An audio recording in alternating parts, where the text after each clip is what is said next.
British വിദേശകാര്യ secretary David ലാമി Israel വിദേശകാര്യമന്ത്രി ഗീഡൻ sir കൂടിക്കാഴ്ച ലണ്ടനിൽ നടന്നു. ഇറാന്റെ ആണവ പദ്ധതിയും ഇസ്രായേൽ ഹമാസ് വെടിനിർത്തൽ ധാരണ സംബന്ധിച്ചും ചർച്ചയായതായാണ് സൂചന. ഗാസയിലെ ഇസ്രായേൽ നടപടി ബ്രിട്ടൻ എതിർത്തിരുന്നു. എന്നാൽ ഇസ്രായേൽ മുന്നോട്ട് വയ്ക്കുന്ന ഗാസ വെടിനിർത്തൽ നിർദ്ദേശം തത്വത്തിൽ ബ്രിട്ടൻ അംഗീകരിക്കുന്നുണ്ട്. ഔദ്യോഗികമായി പ്രഖ്യാപിക്കാതെയാണ് ബ്രിട്ടീഷ് വിദേശകാര്യ സെക്രട്ടറി ഡേവിഡ് ലാമി ഇസ്രായേൽ വിദേശകാര്യമന്ത്രി ഗീഡൻ സാറുമായി കൂടിക്കാഴ്ച നടത്തിയത്. ഹമാസ് വെടിനിർത്തൽ ധാരണ ചർച്ചയായിക്കൊണ്ടിരിക്കുന്ന സാഹചര്യത്തിലാണ് കൂടിക്കാഴ്ച എന്നത് ശ്രദ്ധേയം. വെടിനിർത്തൽ യാഥാർത്ഥ്യമാകുന്നതിന് ഇസ്രായേലിന് പൂർണ്ണ പിന്തുണ അമേരിക്ക നൽകിയിട്ടുണ്ട്. ഹമാസിനെതിരായ ഇസ്രായേലിന്റെ ഭീകരവിരുദ്ധ നടപടിയെ പൂർണ്ണമായും ബ്രിട്ടൻ അംഗീകരിച്ചിരുന്നില്ല. ഇക്കാര്യത്തിൽ സമവായമുണ്ടാക്കാനുള്ള നീക്കമാണ് ഗീഡൻ സാർ നടത്തിയത് എന്നാണ് സൂചന.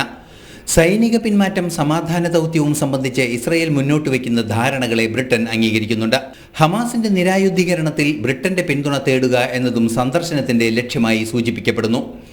തീർത്തും അനൗദ്യോഗിക സന്ദർശനമായിരുന്നു എന്നാണ് ബ്രിട്ടനും ഇസ്രായേലും നൽകുന്ന വിശദീകരണം. മാത്രമല്ല, ഇറാന്റെ ആണവ പദ്ധതി സംബന്ധിച്ചും കൂടിക്കാഴ്ചയിൽ ചർച്ചയായി.